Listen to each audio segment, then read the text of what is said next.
Xanh dương, màu xanh dương tiếng Anh đọc là gì? Blue. Blue, chính xác. Nào, Màu tím. tiếng Anh đọc là Pink. màu tím là purple. Purple. Đúng rồi, Purple. chính xác. Màu đỏ.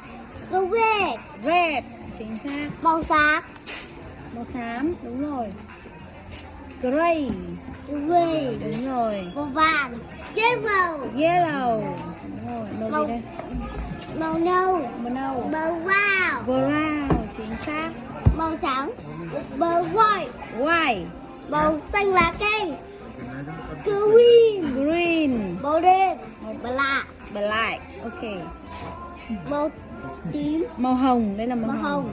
Purple. Màu hồng là pink, Pink. đúng rồi. Màu cam. Cam, Orange. orange, good job. Màu Đây là cầu vồng. cầu vồng, đúng rồi. Cái ô, Cái ô cầu vồng. con gì đây? Con chim. Con vẹt. Con vẹt.